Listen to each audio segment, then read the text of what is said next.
À l'époque, je travaillais comme technicien chimiste à Cockerill, au laboratoire de Cockerill. Et je suivais les cours du soir à l'école coloniale en prospection minière pour aller en Afrique. Et je vivais avec ma maman.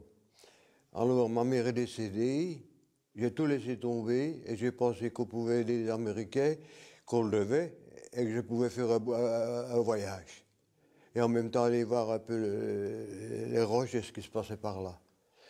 Et alors je me suis engagé et j'ai été retenu dans mon engagement. Je suis rentré à Coulil au mois de mai et j'ai suivi un entraînement avec le lieutenant Francis et tous les potes de l'époque du bataillon. Je suis parti avec le troisième bateau qui est parti pour la Corée. Il y a d'abord eu le Camina, il y a eu le Longfit avec le premier renfort et moi je faisais partie du second renfort et j'ai parti avec le Macrae. Un bateau qui est parti le 28 juillet 1951 et qui est arrivé le 25 août dans la baie de l'Impératrice à Incheon. Nous, on n'a pas débarqué à Pusan, on a débarqué dans les péniches à Incheon. C'était déjà pris par les Américains, hein, c'était pas comme dans les films. Ma première année, je suis monté à Kojakol, mais avant ça, il y a eu la bataille d'Aktandi, mais là, je n'y étais pas. Alors on est monté dans le secteur de Chorwan, dans une montagne qu'on appelait le Montpellier, qui était un ancien pitot chinois qui avait été napalmé. Et puis nous sommes redescendus à Kojakol, où il y avait un pitot qu'on appelait Beans, et qui était tenu par les Chinois. Et c'était nous, on était sur le pitot 202. À l'époque, j'étais fusilier, donc on avait un fusil. Et alors, l'activité de ce moment-là, c'était surtout des patrouilles. Des patrouilles, des raids et des patrouilles. Je suis parti avec le Macrae par la route des Indes et je suis revenu par les États-Unis avec une escale Wake, Honolulu, San Francisco, on est sorti là, à Honolulu aussi, Saint-Louis. Et on avait un chien avec nous. Je pense à Saint-Louis. À Tokyo, on nous avait mis un chien qui s'appelait Rex, qui était le chien de l'ambassadeur, si vous voulez, qu'on devait ramener en Belgique. Alors on a ramené le chien, et même à Saint-Louis, on a eu assez bien de succès avec les filles, les nègres, les noirs, en fait, à cause du chien.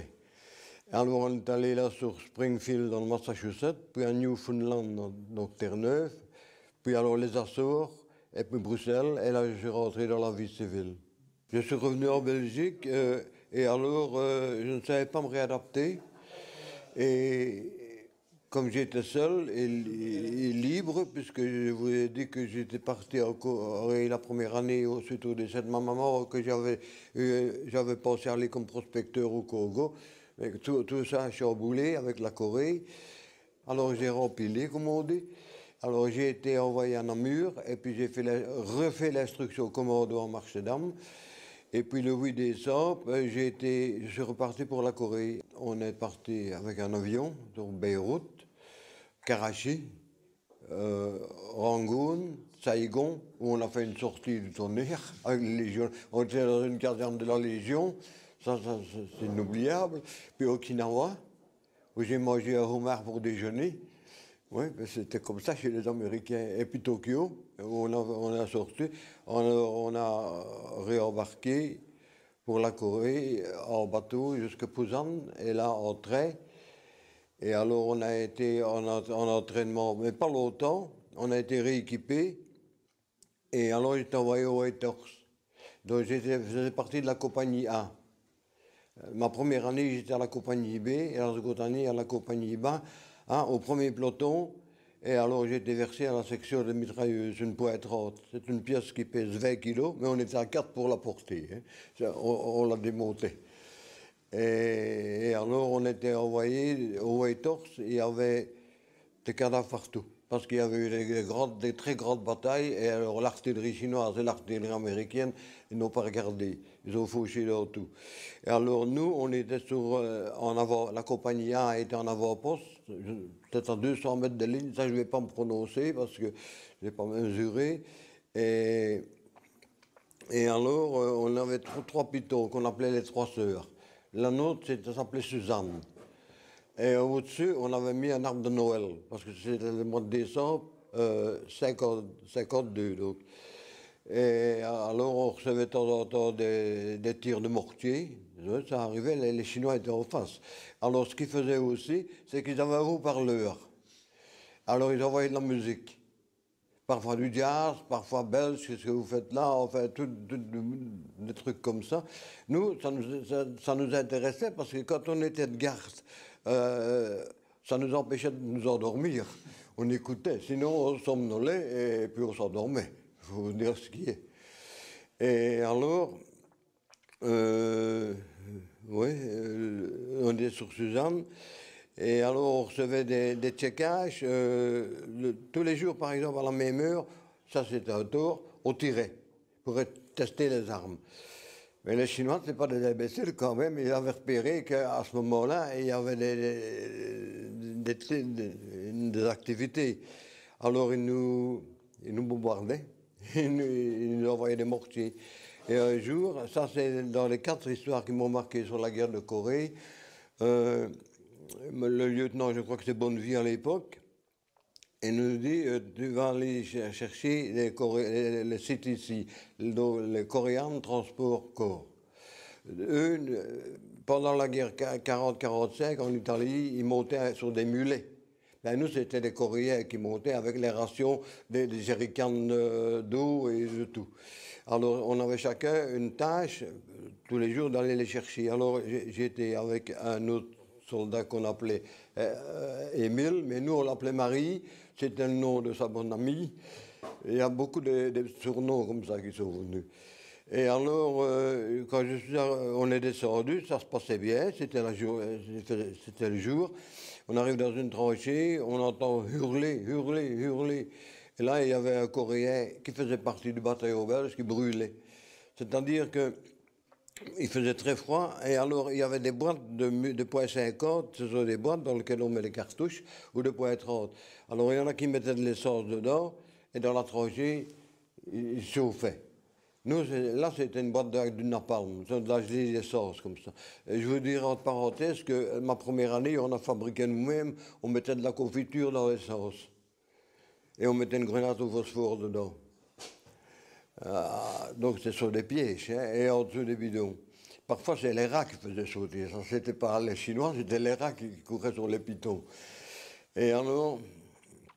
donc le Coréen, on continue, on est mort, et on va une patrouille on récupère nos Coréens transporteurs. C'était pas des jeunes, les Coréens transporteurs.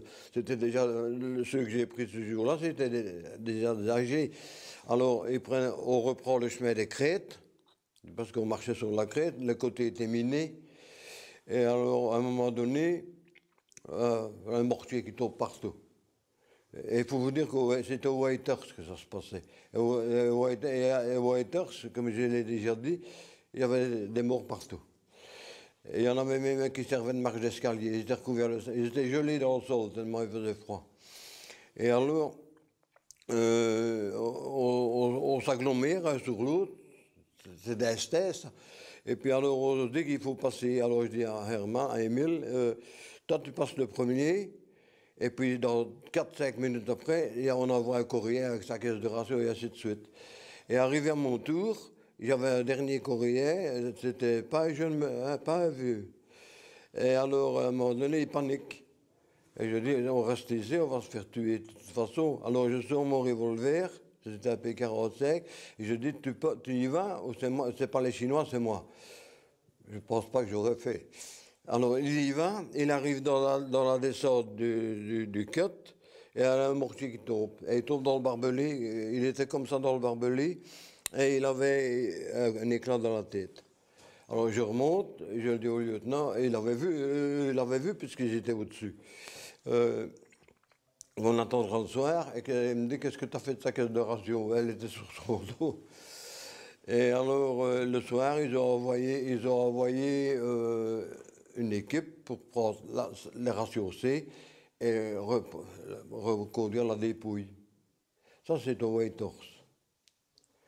Alors, à Châteaucoll, il y a eu, ce qui m'a frappé aussi, c'est la mort du caporal Frère. Et ici, c'est une autre histoire. On était, nous, la compagnie A, on était sur la pas vraiment sur la ligne, on était peut-être à 100 mètres derrière, en bas du piton. Et alors, c'est notre tour d'aller de faire une patrouille. Et il y avait le lieutenant Lowers, là. Il va avec la patrouille et il devait chercher un contact avec les Chinois. Donc ça, c'est Chat-Col ici. C'est juillet 53. Le 12 juillet 53. Oui, c'était presque la fin. Et alors, avant de passer la ligne, et le soir tombait, il me dit, il s'appelait Léo Frère, son nom est sur le monument. Nous, on l'appelait Gilbert, il se faisait appeler Gilbert. C'était un ancien de la 4e brigade. Parce qu'il faut vous dire que dans les corps de volontaires de Corée, il y en avait beaucoup qui avaient été en Irlande.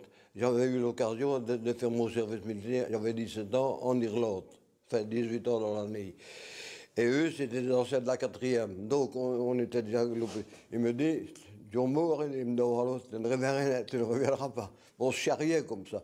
Je lui ai dit, ben, donne-moi ton béret, je l'enverrai à ta fiancée. Et puis, on s'en va. Nous, c'était en bas du piton, on se met sur la base de feu, on fait un cercle, et lui, il avait fait une mitrailleur. La patrouille s'en va pour avoir le contact. Et alors, il y avait des gros phares anti-aériens qui donnaient sur les pitons. Et puis à un moment donné, il ne se passait rien. Et oui, on commençait à s'assoupir pour dire la vérité. Puis à un moment donné, des grenades partout qui nous tombent dessus. Mais des grosses grenades. Les Chinois avaient des grenades comme les Allemands avec des manches. Là. Alors, on décroche en catastrophe, je tombe dans le piton, un autre tombe sur moi, et enfin on se regroupe. On se compte, frère n'est pas là. Alors, on reprend, mais en attendant, moi, j'avais comme tâche, j'avais un fusil, alors pour cette patrouille de lâcher une fusée d'une certaine couleur, c'était une rouge, je crois, s'il y avait un grand blessé ou à tuer. Je lâche ma fusée, je ne savais pas encore. Alors, on se regroupe avec le dog qui était là, l'officier, on recourt vers la pointe, et frère était couché sur son mitrailleur, et était mort. Donc, la grenade chinoise, on a entendu les Chinois qui décrochaient. Alors, je lâche ma fusée, on refait un ordre de défense. La patrouille, elle, puisque c'est nous qui avons eu le contact, revient vers nous. Mais à ce moment-là, on demande un soutien mortier, ils donnent nos coordonnées, les mortiers tombent sur nous. Ouais, c'est la pagaille, ça. Et alors, en fait, on va à une rectification. Il y a un groupe qui remonte la dépouille du caporal Frère. Et à ce moment-là, la patrouille revient. Alors, le mot de passe, je ne l'ai jamais oublié, c'était Béret-Breu. On devait dire Béret, Véret-Port-Breu. Alors, on entend arriver la patrouille du lieutenant Lowers qui revient. Ça fait un bruit. Ça fait quand même de bruit. Alors, on se dit, les Chinois, parce qu'on était choqués un petit peu. Est-ce que c'est. Alors, il y en a un qui crie Béret, l'autre qui crie Breu.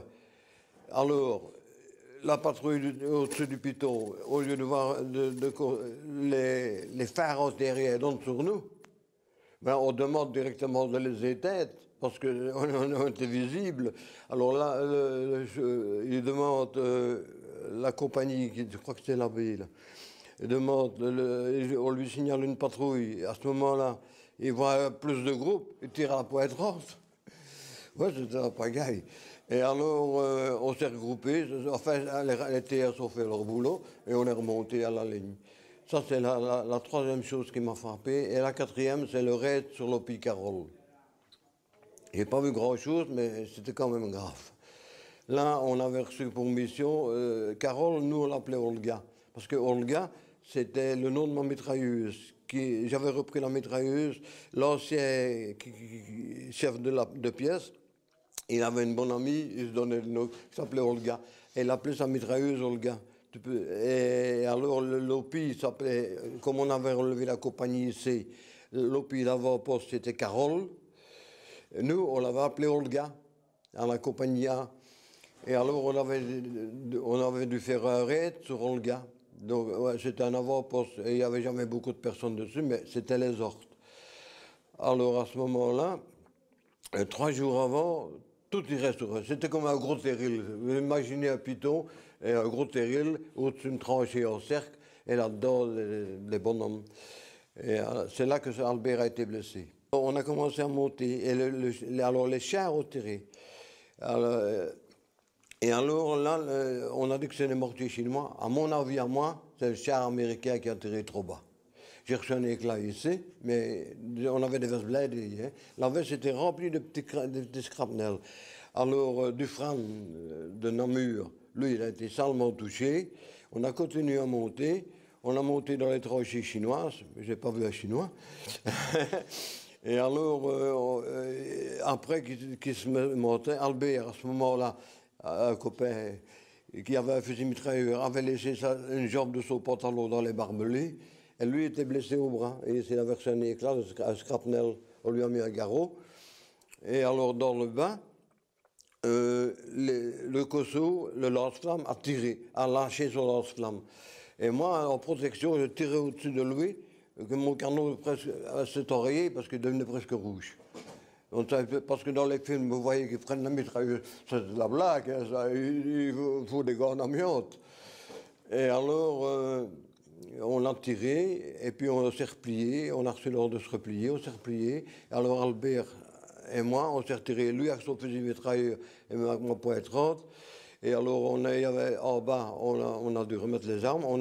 J'ai été mis dans une jeep sous la civière, parce qu'il y a un petit éclat. C'est rien du tout, c'est la Mavas qui avait tout encaissé. Et Albert était assis, il avait ici. Lui a été envoyé au Japon. Moi, j'ai été 4 jours à l'arrière, il n'y avait pas d'infection majeure.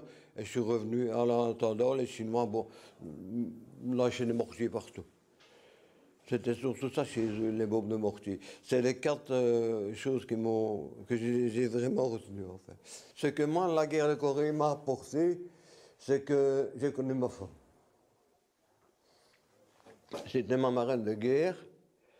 Et quand je suis revenu, on est restés ensemble. Quand je suis revenu de Corée, ma deuxième année, donc je vous ai dit que ma femme était ma marraine de guerre, c'était la cousine de mon copain d'armes, de mon frère d'armes, et alors que lui est parti faire Sochaux au Canada, dans les mines d'uranium. Et alors, j'ai cherché du travail, et je n'en trouvais pas. Donc moi, de formation, j'étais technicien chimiste. Et alors, comme travail, j'ai demandé tout. On m'a mis à la pharmacie ici-bas et tout ça. Ils m'ont reçu, ils m'ont interviewé. Et puis, ils ont mon curriculum vitae, j'avais un trou de 2 ans. Je l'avais fait. J'étais en Corée. Ah, ça été en Corée. Et parler de la Corée. C'est bien ça, monsieur, parler de la Corée. Et parler de la Corée. Et puis, la première fois, je trouvais ça, que c'était intéressant. Mais la deuxième fois, je me dis, c'est la Corée, me fout dedans. Ouais, en Corée, me fout dedans. Et on était mal considérés, mercenaires, des voyous, tout ce que vous voulez. Et c'était un peu la période de la guerre froide. Il faut dire que les communistes à l'époque, ils tenaient un peu le haut du pavé aussi et ils faisaient beaucoup de leur meurtre. Et alors, pour retrouver du travail, j'arrivais pas à retrouver du travail dans un labo. Alors, j'ai vu dans un journal, donc à ce moment-là, j'étais avec ma fiancée, qu'on demandait des manœuvres, oui, à Grotteuil, à nos prix. Alors, j'ai été, et quand j'ai été là, j'ai déchargé des camions, et j'avais demandé au chef de quai, vous savez, j'étais en Corée, je dis, si ça ne va pas, ça ne va pas. Moi, je m'en fous de ça, et je décharge le camion. Et alors j'ai resté là jusqu'à ce que je retrouve du travail dans des labos. Et alors j'ai fait ma vie dans un labo américain de l'Union Carbide et puis à l'UCL à Leuven et Louvain-la-Neuve.